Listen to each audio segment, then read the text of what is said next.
There's no question that an awful lot of people are having a love affair with their Alliances and Encores. The satisfaction factor continues to run at an extraordinarily high rate. Owners simply love both the looks and the day-to-day performance of these two cars. In fact, about the only complaint we've ever had is from those drivers who feel that there's not enough power under the hood. Well, have we got an answer for them? Riverside, California. We asked PARNELLI Jones to drive our new 1.7-liter overhead cam engine and compare its acceleration performance to the 1.4. The 1.7 is on the right, the 1.4 on the left.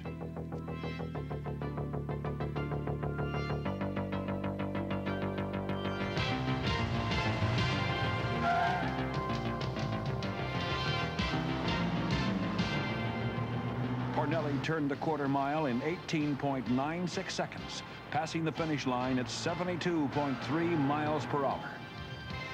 Well, first of all, I was very impressed with the 1.4 liter car. I thought it accelerated and handled quite well. However, it was really a big thrill to jump into the 1.7, and it really does have a lot more acceleration.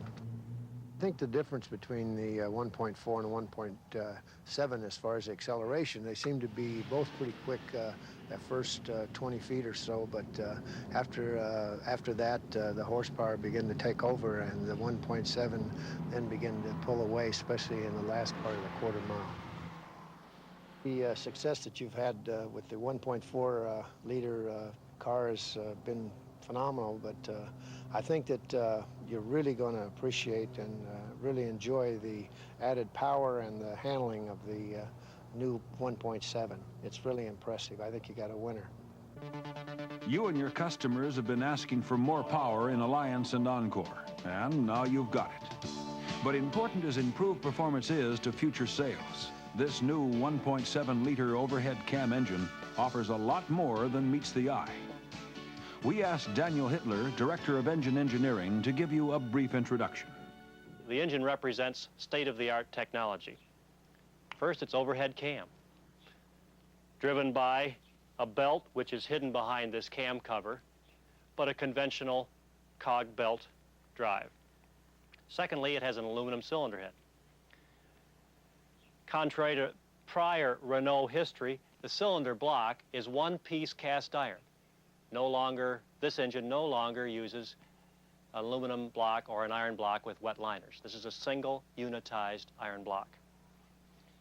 Next feature of intense interest is its electronic control system.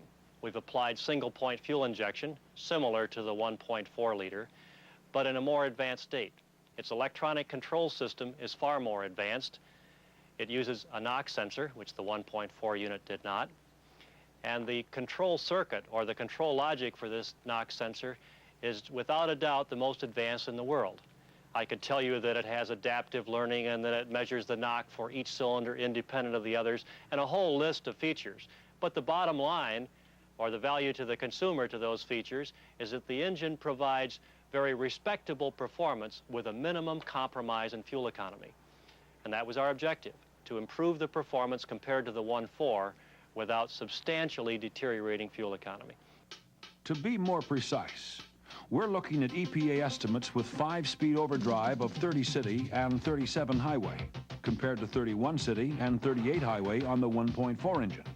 A 1 mile per gallon loss is very minimal when you consider the significant gain in overall performance. These figures are based on the new EPA system, which reduces all MPG figures for 1985 cars by 10% city and 22% highway. This is industry-wide and applies to all vehicles. On the subject of overall performance, listen to what two automotive writers had to say about the 1.7 after having driven 200 miles up the California coast. When the Alliance came out, I sort of fell in love with it. It had the best combination of ride and handling available in a car that size in the United States.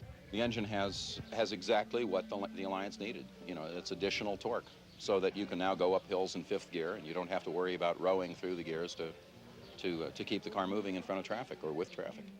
The 1.7-liter engine allows you to drive the car just as you would drive any larger, traditionally American car. In 1983, the Renault Alliance won the Car of the Year award at Motor Trend. If it had the 1.7 liter then, I think it would have won by a much larger margin. Having heard from a professional race driver, an American Motors engineer, and two highly regarded automotive writers, we decided to seek one more opinion, the opinion of an American Motors dealer. We asked John Irish, owner of John Irish AMC Jeep Renault in San Rafael, California, and not so incidentally, a race driver on the IMSA and Champion Sparkplug Challenge circuits, to give you his impressions of the 1.7. I drove both these cars. They're identically equipped with automatic transmissions, and the response on this 1.7 engine is just remarkable. It's absolutely day and night difference. I came with quite a bit of skepticism as to how this engine would perform. It seems like it has twice the power. It's just incredible. I haven't been this excited since the local Toyota dealership burned down. Well, that's your 1.7 engine story, and I think it's safe to say that the consensus of opinion is that this engine is really going to do a job for us. Now, as you probably know, the 1.7 comes standard on some models and is optional on others. Let me give you the rundown. First, the 1.7 is standard on the Alliance convertible, which comes in both an L and DL model. It's also standard on the Alliance Limited sedan. The Alliance L and DL sedans offer the 1.7 as an option. The base model Alliance comes only with the 1.4. Moving over to the Encore, we find that the 1.7 comes standard on the GS and is optional on the S and LS. The base Encore does not offer the 1.7 option. To sum up, the Alliance convertible and limited sedan offer the 1.7 as standard equipment.